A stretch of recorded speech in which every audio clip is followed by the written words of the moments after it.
삶이라는 제목으로 여러분과 좀 말씀을 나누려고 합니다. 여러분 지난 한 주간 여러분의 삶에 부활의 기쁨과 영생의 소망이 충만하셨습니까? 네. 지난 부활 주일에는 우리가 예수님의 부활이 역사적인 사실임을 우리가 성경을 통해서 우리 다음 세대 친구들과 좀 나누어 보았습니다. 함께 살펴보았는데 여러분은 그 부활하신 주님이 지금도 살아계셔서 우리의 삶을 다스리고 계심을 믿으십니까? 아멘이십니까? 기독교 신앙은 바로 그 사실을 믿고 인정하는 데서 시작을 합니다. 그것이 없으면 사실 기독교 신앙은 세워질 수가 없는 거죠. 그 믿음으로 우리는 이 땅의 나그네 인생길을 살아가고 있는 것이고 우리의 육신은 비록 언젠가는 죽겠지만 영생을 이미 소유한 우리의 영혼이 반드시 돌아갈 본향이 있음을 우리는 믿고 하루하루를 살아가고 있기에 우리 믿는 자들에게는 뭐가 있어요? 천국 소망이 있다라고 말을 하는 것이죠. 우리가 하나님의 살아계심을 믿는다는 이 사실에는 여러 가지 의미가 담겨 있습니다만 오늘 말씀의 제목으로 제가 삼은 하나님의 주권에 대한 믿음도 그 안에 담겨 있습니다. 여러분 그렇기 때문에 여러분들이 하나님의 살아계심을 믿는다면 진정 믿으신다면 하나님의 주권 또한 인정하는 믿음이 여러분 안에 있어야 하는데요. 하나님의 주권이라고 하는 것이 좀 약간 생소하게 들리시는 분들이 있을까 하여 조금 이 하나님의 주권을 좀 쉽게 설명을 드리면 세상의 모든 일이 하나님의 손에 있다 라는 의미로 조금 더 자세하게 풀면 하나님이 이 세상의 주인이시고 이 세상의 역사를 이끌어 가시며 모든 일을 주관하신다 라는 믿음을 담고 있습니다. 그러니까 하나님의 주권을 가장 적절하게 표현한 말씀이 바로 이 구절일 것 같아요. 잠언 16장 9절의 말씀 같이 한번 읽어보겠습니다. 같이 읽습니다. 시작. 사람이 마음으로 자기의 길을 계획할지라도 그의 걸음을 인도하시는 이는 여호와이시니라. 아멘. 믿으십니까? 네. 그래서 우리는 우리의 걸음을 인도하시는 분은 결정적으로 하나님이시기에 우리의 계획이 틀어져도 우리의 계획이 어긋나도 내 인생이 내 기대한 대로 이루어지지 않아도 우리는 염려할 필요가 없는 거죠. 여러분 우리의 계획보다 크신 주님의 계획을 믿으십니까? 그 하나님의 인도를 믿고 나아가는 오늘 이 시간이 되길 소망하는데요. 여러분은 진정 하나님의 주권을 인정하며 살고 계십니까? 오늘 본문은 사무엘 하의 시작입니다. 1절에 보니까 오늘 우리가 함께 읽었던 1절에 사울이 죽은 후에라는 말로 시작을 하고요. 다윗이 아말렉 사람을 쳐 죽이고 시글락으로 돌아왔다라고 하는 것으로 이야기가 시작이 됩니다. 이 말은 이스라엘의 초대 왕이었던 사울의 시대가 이제 정말 끝나고 하나님이 기름 부어 세우셨던 다윗의 시대가 이제는 본격적으로 열리게 되는 것을 의미합니다. 여러분 다윗이 이미 사무엘에게 기름 부음을 받은 지 지금 이 시점은 한 거의 10여 년이 지난 시점입니다.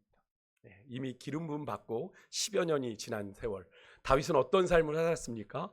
골리앗을 이길 때까지는 참 좋았습니다만 그 이후로 다윗은 참 어려운 시간들을 보냈죠. 왕위에 오르기까지. 여러분 어쨌든 이 상황 속에서 우리가 결과적으로 사울과 다윗의 인생을 가름하는 이 구절 속에서 여러분 사울과 다윗의 차이는 무엇이었을까요?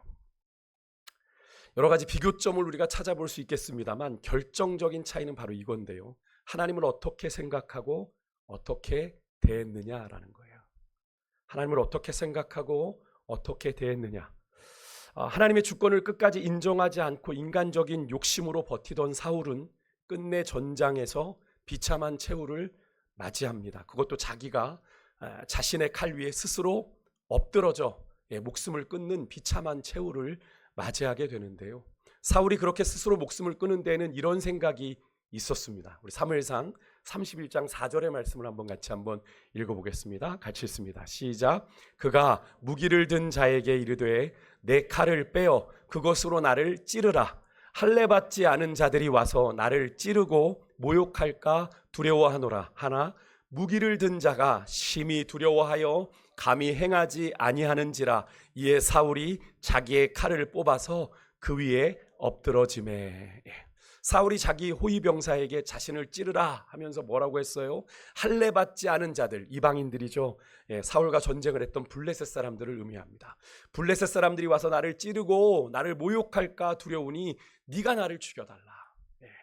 여러분 사울의 이 말에는 그래도 내가 하나님의 언약 백성으로서의 증거인 할례를 받은 사람인데 그래도 내가 하나님의 선택받은 백성인데 자존심을 지키고 싶은 마음이 일말의 그 마음이 느껴지죠. 그죠? 사람이 죽음 앞에서 가장 진실해진다고 하지 않습니까? 그렇다면 여러분, 이 사울의 말에는 상당한 진심이 담겨 있는 그런 말일 텐데요. 근데 여러분, 이런 사울의 말을 보면서 그런 생각이 들었습니다. 여러분, 사울이 이렇게 하나님의 언약 백성으로, 나는 하나님의 언약의 백성이다, 하나님이 택하신 족속이다라는 그런 자존심을 그렇게 중요하게 여기는 사람이었다면 왜 사울은 그토록 그의 평생에 그렇게 오랜 시간 하나님의 뜻에 순종하기보다는 하나님의 뜻을 거스르며 살았던 것일까? 진정으로 하나님의 언약 백성으로서의 자존심을 지키는 것은 마지막에 그렇게 그런 선택을 하는 것이 아니라 이스라엘을 그렇게 특별하게 선택하시고 언약을 맺으신 하나님의 말씀에 어떤 상황에서든지 전적으로 순종하며 따르는 것이 진정 하나님의 백성다움을 지키는 것이란 사실을 사울은 정말 몰랐던 걸까요? 우리도 이런 경우 있죠. 십자가의 은혜로 구원받은 하나님의 거룩한 소유가 된 사람으로서 우리는 십자가 핏값으로 산 사람들이잖아요. 하나님이 우리에게 정말 원하시는 삶을 살아야 돼요. 그죠? 이제는 내가 사는 것이 아니요 내 안에 그리스도께서 사시는 삶입니다. 고백하기에 우리는 정말 하나님이 원하시는 삶을 살아야 되는데 우리는 구원받아 내가 하나님의 자녀입니다 라고 이야기하면서도 여전히 우리는 어떻게 살아요? 내 마음대로 살고 내 뜻대로 사는, 그러면서 신앙생활 한다고 하는 사람들이 참 많습니다. 여러분, 우리가 진정으로 그리스도인으로서의 자존심을 지키는 일은 다른 어떤 것보다도요, 내가 성경 끼고 주일날 교회에 오는 그 모습이 아니고요, 하나님의 말씀대로 내 삶의 현장에서 살아내고 순종하는 것을 말합니다. 우리가 그것이 정말 하나님의 그리스도인다운 자존심을 지키는 것이라는 사실을 우리는 명심해야 돼요. 사실 우리가 그렇게 살아가지 못하기 때문에 세상도 알지 않습니까? 너 예수 믿는 사람이잖아. 여러분, 이 질문은 무슨 말입니까? 넌 우리랑 달라야 되잖아. 그죠? 세상에 속해서 살아가는 예수님 안 믿는 나랑은 너가 달라야 되잖아. 그런데 우리 똑같이 산다는 거죠. 그러니까 세상이 우리가 말하는 예수님을 믿겠어요? 안 믿겠어요? 믿을 수가 없는 거죠. 그죠? 예, 우리가 말하는, 내가 믿는다고 하는 예수님을 믿는데 그들과 다르지 않으니 내가 예수님을 믿어야 할 이유를 하등 찾지 못하는 거죠, 우리의 삶께서. 반면에 여러분, 다윗은 전쟁에서 승리하고 돌아왔어요. 이런 다윗의 행보를 성경은 이렇게 말합니다. 역대하 8장 14절의 말씀을 우리 함께 좀 읽어보기를 원하는데 같이 읽습니다. 시작. 다윗이 에돔에 수비대를 두되 온 에돔에 수비대를 두니 에돔 사람이 다 다윗의 종이 되니라. 다윗이 어디로 가든지 여호와께서 이기게 하셨더라. 아멘. 하나님은 이렇게 어떤 상황에서든지 하나님의 주권을 인정하고 순종하는 사람의 인생을 하나님이 책임져 주십니다. 네. 그렇다면 다윗이 하나님의 주권을 철저하게 인정하고 따랐던 결정적인 장면은 어떤 게 있을까요? 그의 인생 가운데 가장 결정적인 장면은요, 다윗이 골리앗을 죽인 후에 다윗을 그렇게 시기하며 죽이려고 했던 그 사울이, 다윗을 잡아 죽이려고 해서 다윗은 아까도 서두에 말씀드렸지만 10여 년의 시간을 도망 다니던 중에 사울을 먼저 죽일 수 있는 절호의 기회가 몇 번 있었어요? 2번 있었습니다. 2번. 근데 다윗은 사울을 어떻게 했어요? 죽이지 않죠. 한 번은 사무엘상 24장에 나오는 장면인데요, 다윗을 잡으러 엔게디 광야로 나왔던 사울이 갑자기 급한 볼 일이 생겼어요. 그래서 굴에 들어가서 용변을 봅니다. 그것을 다윗이 보고 있었어요. 다윗이 그 굴에 들어가서 어떻게 했을까요? 사울의 등에 칼을 꽂았을까요? 아닙니다. 사울의 옷자락만 베어서 나오게 되죠. 왜 그랬습니까? 하나님이 기름 부어 세운 종이니까. 나의 정적이지만, 나의 원수이지만, 내가 사울만 죽이면 지금 당장 기름 부음 받았으니 왕위에 오를 수 있지만 아직 하나님의 뜻이 아니니 내가 하지 말아야지. 2번째 장면은 사무엘상 26장에 나옵니다. 다윗이 사울을 찾아가요. 사울이 잠들었습니다. 다윗이 들어왔는지도 몰라요. 사울의 진영에 들어갔는데 모르고 콜콜 잡니다. 그의 진영에 들어갔다가 사울을 얼마든지, 요즘 말로 하면 목을 딸 수 있는 상황인데 사울의 물병과 창만 챙겨가지고 나옵니다. 왜요? 하나님이 기름 부어 세운 종이기에. 다윗은요, 자신의 개인적인 감정이나 원함보다 하나님의 주권을 인정했고 하나님께서 기름 부어 세운 사울 왕에 대한 존중과 책임을 끝까지 지켰습니다. 여러분, 우리 주님은요, 우리가 가진 어떤 능력과 재능보다 우리의 삶의 주권자 되신 하나님을 진심으로 경외하는 모습을 보시고 그 사람을 통해 일하시고 역사하십니다. 여러분, 우리의 마음은 어떠해요? 우리는 진정 하나님의 주권을 인정하고 하나님을 경외하고 있습니까? 우리 말로는 참 쉽게 나는 하나님을 믿습니다, 하나님을 신뢰합니다 고백하는데 우리의 마음은 그렇지 못할 때가 참 많죠. 그렇게 우리의 정직하지 못한 마음을 보시고 마태복음 15장 8절에 예수님이 이런 말씀을 하셨어요. 이 백성이 입술로는 나를 공경하되 마음은 내게서 멀다. 여러분, 이 이야기에 우리는 예외입니까? 하나님, 나는 아닙니다, 주님 내 마음 아시잖아요 얘기하실 분 계시나요? 이 말씀 앞에 우리도 자유하지 못해요. 오늘을 사는 우리도 이런 주님의 책망을 들어야 하는 것은 아닌지 오늘 우리의 신앙의 모습을 하나님 앞에서 좀 점검할 수 있기를 원합니다. 우리의 힘과 결심이 참 약해요. 그죠? 교회 문만 나가도 우리의 결심이 흔들려요. 그죠? 화려한 세상에 여러 모습에 우리의 마음이 급격하게 흔들립니다. 그래서 늘 흔들리고 넘어지는 이 믿음의 문제를 우리가 주님 앞에 올려드리고 오늘 이 시간 주님의 긍휼과 자비를 구하는 그런 시간이 될 수 있길 간절히 소망합니다. 아닌 척 앉아있지 말자고요. 하나님 모르시겠지, 하나님 다 아십니다. 그죠? 우리의 마음을 정직하게 아뢰는 이 시간이 될 수 있기를 간절히 소망합니다. 그런데 여러분, 하나님의 주권을 인정한다는 것이 구체적으로 무엇일까요? 성경은 그것을 하나님을 경외하는 삶이라고 이야기합니다. 그렇다면 하나님을 경외하지 않는 삶은 무엇일까요? 성경은 그것을 하나님을 멸시하는 것이라고 이야기합니다. 이게 다 연관이 있는 거예요. 바로 그 장면이 너무나 여러분이 잘 아시는 민수기 14장에 나오는데요.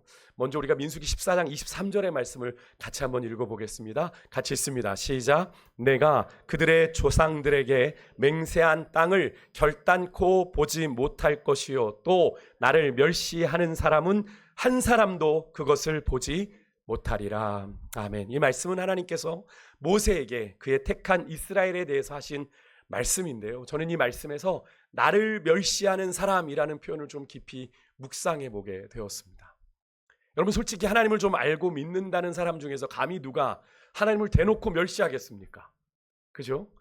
그런데 여러분 아십니까? 우리도 모르는 사이에 우리가 하나님을 멸시하고 있다는 사실을요.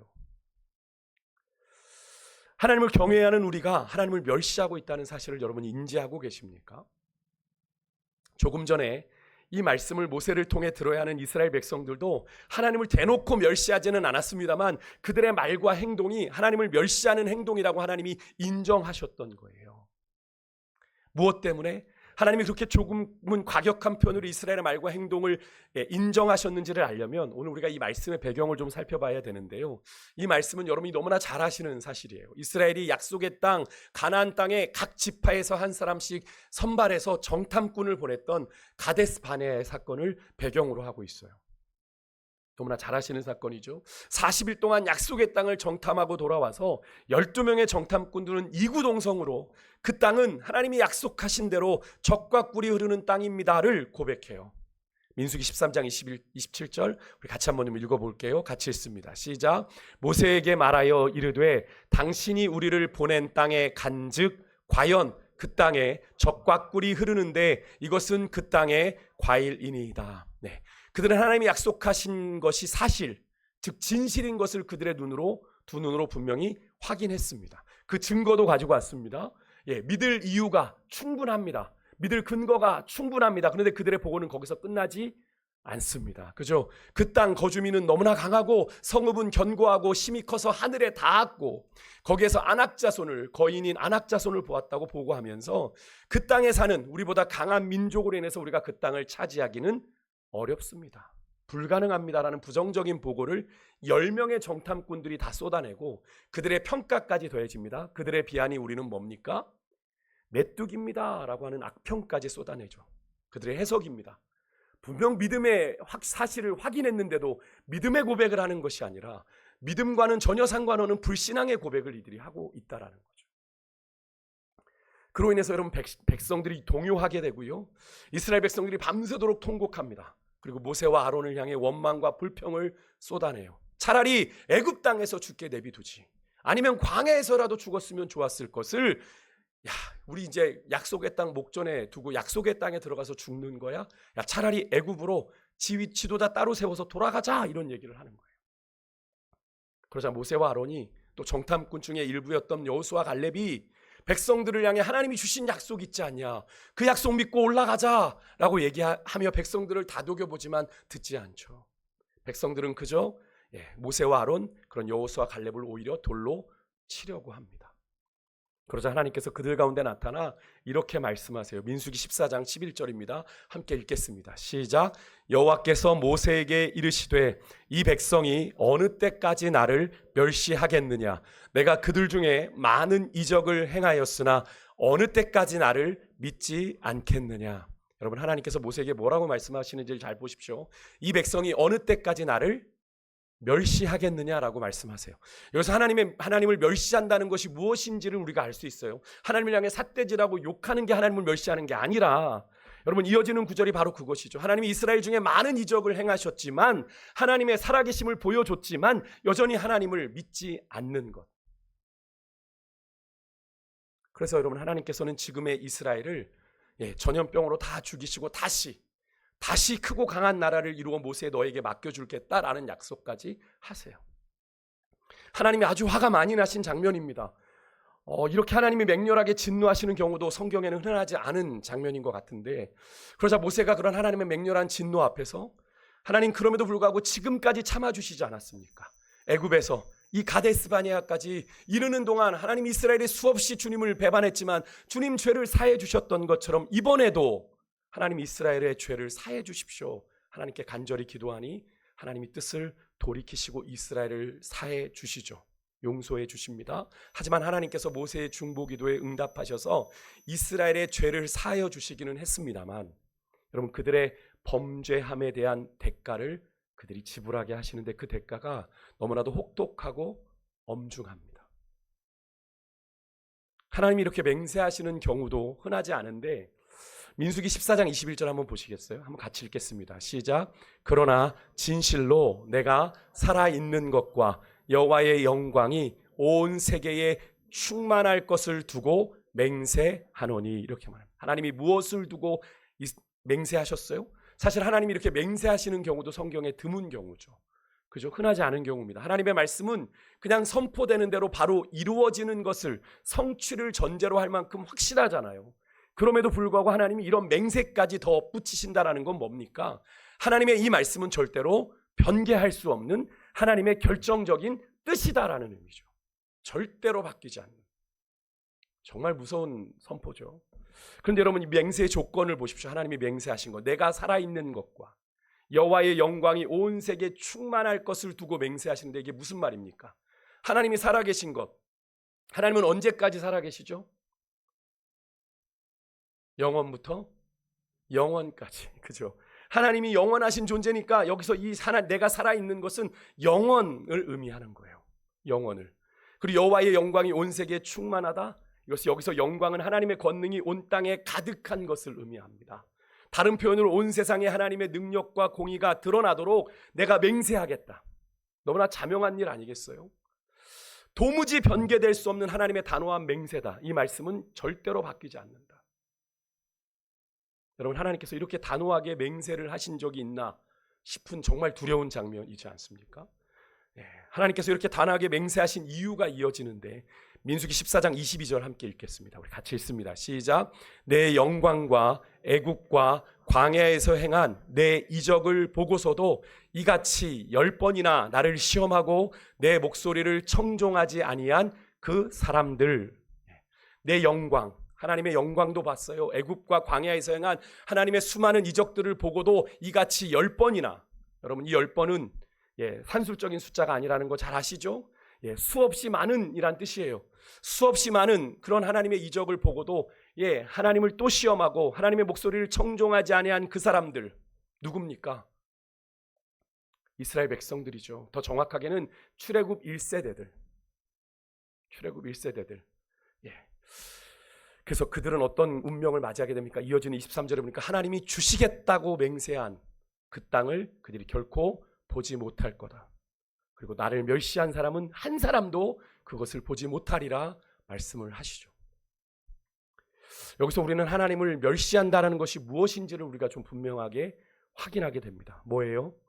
하나님을 시험하고 하나님을 믿지 못하고 하나님께 불순종하는 자들이 바로 하나님을 멸시하는 자들입니다. 하나님을 경외하지 않는 자들이라고 성경은 말하고 있는데요. 그렇다면 여러분은 어떠십니까?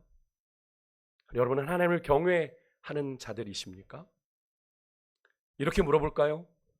좀 막연하니까. 여러분의 삶을 여기까지 인도하시고 도우시며 당신의 영광을 일마다 때마다 나타내 보여주시고 기적 같은 일상을 허락해 주시는 하나님을 여러분은 온전히 믿고 의지하고 그분의 인도하심에 순종하며 살고 계십니까? 죄송하지만 그렇지 못하시다면 여러분의 삶 또한 여러분의 본의와는 다르게 하나님을 멸시하는 삶을 살고 계시는 거예요. 단순히 내가 영적으로 나태하다, 게으르다라고 치부할 문제가 아닙니다. 여러분, 기도할 문제가 있어요. 우리의 인생 가운데 기도할 문제가 생겼다는 건 뭡니까? 주님이 우리를 만나시겠다는 거잖아요. 그런데도 기도하지 않는 것 뭡니까? 단순히 영적인 게을러서 목사님 제가 기도 못해요, 나태해져서 그렇습니다. 아니요. 우리가 우리의 삶의 참 주인 되신 하나님을 경외하지 않고 멸시하기 때문에 그러는 행동을 하는 겁니다. 그러니까 기도하지 않는 거죠. 다른 방법을 찾는 거잖아요. 여러분, 기도하지 않고 뭐 하세요? 다른 방법 찾잖아요. 인간적인 방법, 세상적인 방법. 여러분의 삶이 오늘 이 시간 어떠한지를 좀 정직하게 들여다볼 수 있기를 소망해요. 그리고 잊고 있었지만 나도 모르게 내 본심은 아닌데 하나님을 멸시하며 살아온 사실이 여러분 안에 깨달아지십니까? 그렇다면 오늘 모세가 그랬던 것처럼요. 모세가 이스라엘 백성들을 위해서 이렇게 기도했어요. 하나님, 노하기를 더디하시고 인자가 많으신 주님, 우리 이스라엘의 허물과 죄악을 용서해 주십시오 라고 기도했던 것처럼 우리가 이 시간 주님 앞에 진실하게 여러분의 그런 하나님을 멸시했던 그 죄를 회개하며 나아가는 은혜가 있으시기를 주의 이름으로 축복합니다. 깨닫게 하실 때가 돌이킬 기회라고 말씀드렸죠. 그죠? 오늘 이 시간이 기회라는 거예요. 나중에가 아니라 하나님 깨닫게 하시니 내가 회개합니다. 여러분, 우리가 오늘 사무엘하의 시작을 여는 한 문장의 말씀을 통해서 우리가 두 사람의 인생을 마주했어요. 다시 오늘 본문으로 돌아오면 누구였습니까? 사울과 다윗이었어요. 그죠? 하나님의 주권을 인정하지 않았던 사울은 결국 하나님께로 돌이킬 수 있는 수많은 인생의 기회들을 다 놓쳐버린 채 스스로 비참한 최후를 맞이하고 말았습니다. 반면에 다윗은요, 전쟁에서 승리하고 돌아오는 장면을 보는데 단순한 승리의 장면이 아닙니다. 이런 다윗의 모습은 어떤 상황에서든 하나님의 주권을 인정하고 순종하는 자의 인생을 하나님이 어떻게 책임져 주시는지, 또 그의 인생의 단면을 통해서 우리가 확인하고 또 그렇게 하나님을 경외하는 인생을 하나님이 들어쓰신다는 사실을 우리가 분명히 확인하게 되는 장면이죠. 사랑하는 성도 여러분, 우리는 주님이 우리를 부르시는 그날까지 이 땅을 살아가면서 하나님의 부르심에 응답하며 또 따라가야 되는 사람들인데요. 여러분, 하나님의 부르심을 받은 사람들이 반드시 기억해야 되는 것은 우리를 부르신 하나님을 온전히 경외하며 살아야 한다는 겁니다. 너무나 당연한 이야기죠. 목사님, 그거 너무나 상식적인 이야기 아닙니까? 믿는 자라면, 신앙생활 하는 자라면. 그런데 여러분, 너무나 당연하고 상식적인 이 사실을 우리가 너무나도 쉽게 간과한 채 소위 신앙생활이라는 걸 하고 있는 건 아닙니까, 여러분? 그러다 보니 어떤 문제가 생깁니까? 신앙생활 하는데 우리를 부르신 하나님을 온전히 경외하지 못하고 또 믿지 못하니까 어떤 일들이 일어나요? 환경과 상황에 우리가 일일비합니다. 그죠? 일일비하고 하나님의 약속을 자꾸 의심하게 되고 믿음의 길을 걸어가면서도 자꾸 갈팡질팡하고 우왕좌왕하는 일이 일어나게 되고 자꾸 하나님의 부르심을 향한 그 뜻을 이루지 못하고 자꾸 실패하고 넘어지고 좌절하는 삶을 반복하게 되는 거죠. 사랑하는 성도 여러분, 하나님의 신실하심을 믿고 끝까지 하나님의 약속을 의심하지 말고 하나님의 말씀에 순종함으로 여러분의 삶을 향하신 하나님의 선하신 뜻 온전히 이루어드리는 복된 인생들이 되시기를 주의 이름으로 축원드립니다. 다른 것에서 시작되는 게 아니에요. 주님을 온전히 믿고 신뢰하는가의 문제입니다. 오늘 우리가 함께 읽지는 않았지만 1장 11절에 보면요, 사울과 요나단이 전쟁에서 죽었다는 소식을 들은 다윗의 반응이 나옵니다. 다윗이 엄청 크게 슬퍼합니다. 여러분, 좀 이해가 안 되지 않습니까? 다윗이 그토록 표현하진 않았지만 죽이고 싶었던 사울이 정적이 죽었는데 이렇게 슬퍼할 이유가 어디 있어요? 근데 11절 12절에 보니까 다윗이 자기 옷을 잡아 찢으며 슬피 울며 금식했다라고 성경은 기록합니다. 진심으로 슬퍼하고 아파하는 모습이죠. 사울의 죽음에 대해서, 요나단의 죽음에 대해서. 사실 인간적으로는 자신을 그토록 괴롭게 했고 10년이나 도망자 신세를 만들었던 그 사울의 죽음에 얼마든지 기뻐하고 고소하다, 잘됐다 라고 할 수 있음에도 다윗은요, 사울의 죽음을 진심으로 애통해하고 있다라고 하는 거예요. 그래서 여러분 11절에 보잖아요. 다윗이 슬픔을 못 이겨서 그의 옷을 잡아 찢었을 때 그와 함께 있던 모든 사람들도 그러했다라고 성경은 기록합니다. 여러분, 사실 다윗 왕으로 기름 부음 받은 다윗의 눈치를 볼 수 있는 상황 아닙니까? 다윗이 기뻐하나 아니면 슬퍼하나, 거기에 따라 옆에 있는 사람들은 반응해야 되는 거 아니에요. 눈치도 없이 사울 왕이 죽으셨습니까? 다윗은 쾌재를 부르고 있는데 그러면 안 되는 거잖아요. 근데 여러분, 다윗의 정적인 사울이 죽었어요. 근데 다윗이 진심으로 슬퍼하니까 다윗 주변에 있는 사람들도 어떻게 합니까? 진심으로 함께 슬퍼했다라고 하는 거예요. 이렇게 다윗은요, 여러분, 하나님의 주권에 매 순간 진심이었습니다. 진심. 근데 이렇게 범사에 하나님의 주권을 인정하는 사람은 하나님 앞에 진실한 삶을 살아가게 되는 겁니다. 가식적이지 않아요. 가식적이지 않아요. 여러분, 우리가 세상을 이기는 힘은요, 다른 데 있는 것이 아니라 지금도 살아계신 하나님의 주권을 인정하는 정직한 믿음에서 나온다. 사람의 눈을 의식하며 사는 것이 아니라 누구를 의식하며 살아요? 하나님의 시선을 의식하며 살아가는 사람은 여러분, 이 세상을 이기는 하나님의 사람 되는 줄 믿습니다. 우리가 사람의 눈치 보는 건 세상이 하는 일이죠. 하나님의 사람들은 누구 눈치를 봐야 돼요? 하나님의 눈치를 보며 살아야 돼요. 하나님이 나를 주목하여 바라보고 계신다. 믿으십니까? 하나님이 우리의 삶을 새초부터 새말까지 지켜보신다, 성경은 이야기하고 있잖아요. 여러분, 성경은 성경이고 내 삶은 내 삶이다. 아직도 그렇게 생각하시는 분들 계십니까? 그 신앙을 버리지 못하시면 여러분의 신앙은 지금 그 자리에 그대로 있을 겁니다. 더 이상은 하나님을 경험하지 못해요. 여러분, 우리의 신앙은 삶으로 이어져야 능력으로 나타나게 됩니다. 다윗이요, 그렇게 애도의 시간을 가진 뒤에 사울의 요청으로 사울을 죽여 주었다라고 하는 거짓말을 하는 아말렉 청년에게 이렇게 질문을 던지는 장면이 나와요. 뒤에 이어지는데, 이 말은 다윗이 가지고 있는 중요한 그의 삶의 원칙을 우리가 엿볼 수 있게 만들어준 14절 한번 같이 한번 읽어볼게요. 1장 14절입니다. 같이 읽습니다. 시작. 다윗이 그에게 이르되 내가 어찌하여 죽이기를 두려워하지 아니하였느냐 하고, 뭐라고 했습니까? 내가 어찌하여 손을 들어 여호와의 기름 부음 받은 자인 사울 왕을 죽이기를 그렇게 두려워하지 아니했냐라고 묻는 거예요. 여러분, 다윗의 질문에는 그의 하나님을 경외하는 삶에 깊이 배어있는 삶의 중요한 원칙이 담겨 있는데요. 그래서 바로 온 세상의 주권자 되신 하나님을 경외하는 마음입니다. 하나님을 경외하는 마음. 그래서 다윗은 여호와의 기름 부음 받은 자 사울을 죽일 수 있는 기회가 눈앞에서 2번이나 있었음에도 불구하고 기꺼이 실행하지 않았던 겁니다. 내 욕심만 생각했다면, 내 기분만 생각했다면, 내 형편만 생각했다면 얼마든지 죽일 수 있었던 상황이지만 그 상황을 바라보고 계시는 누구를 의식했어요? 하나님을 의식했어요. 사실 사울을 죽이면 이미 기름 부음 받은 다윗이잖아요. 사무엘에게. 그죠? 그의 즉위가, 왕으로의 즉위가 훨씬 빨라질 수 있었어요. 그죠? 10년이라는 세월 허송세월하지 않고 훨씬 빨라질 수 있었지만 다윗은 하나님의 주권을 인정하며 하나님이 정하신 때를 기다렸습니다. 하나님의 때를 기다렸어요. 이렇게 하나님의 주권은요, 하나님의 사람에게 있어서 아주 중요합니다. 이 하나님의 주권을 대하는 여러분의 태도에 따라 여러분의 인생에 하나님이 갚아주세요. 그래서 오늘 살펴본 다윗과 사울의 인생이 바로 그것을 우리에게 보여주는 것 아닙니까?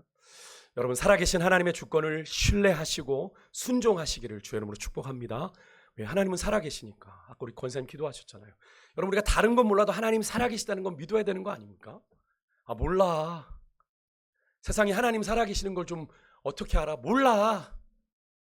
우리의 삶을 통해 고백해야죠. 그것은 어디서 나옵니까? 다른 기준에서.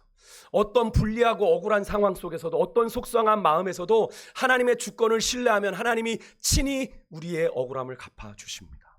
그래서 사도 바울이 이런 당부를 했어요. 로마서 12장 19절을 한번 같이 한번 읽겠습니다. 같이 읽습니다. 시작. 내 사랑하는 자들아, 너희가 친히 원수를 갚지 말고 하나님의 진노하심에 맡기라. 기록되었으되 원수 갚는 것이 내게 있으니 내가 갚으리라 하고 주께서 말씀하시니라.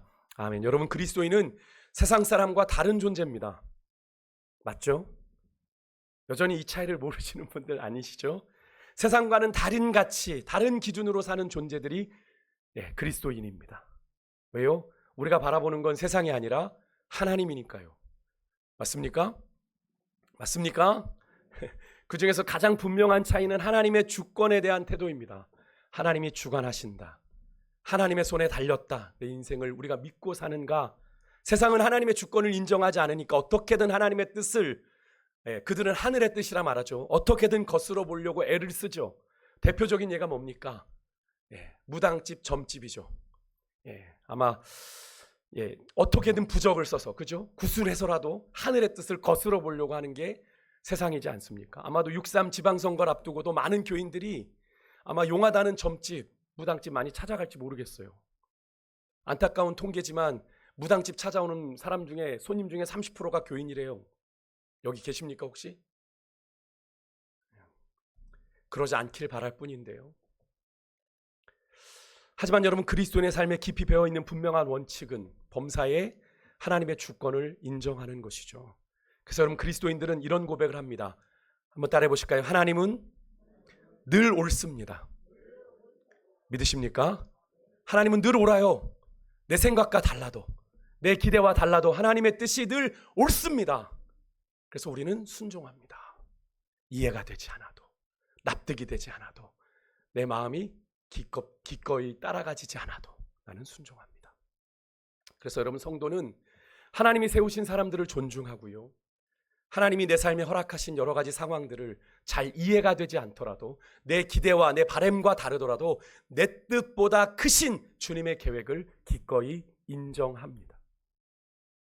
아, 내가 틀렸구나 하는 순간이 오더라도 하나님은 옳습니다. 하나님의 사람 다윗이 바로 이 원칙으로 평생을 살았고 이 원칙으로 매사에 행했던 거죠. 그래서 다윗은 여러분 잘 아는 것처럼 참 파란만장한 인생, 그의 삶에도 실수가 있었고 연약함이 있었지만 하나님이 그 인생을 어떻게 평가하세요? 사도행전 13장 22절에 하나님의 마음에 합한 사람이라고 그를 인정했던 겁니다. 그의 마음의 근본이 달랐던 거예요. 하나님을 의식하고 하나님을 주권을 인정했던 사람이라는 거죠.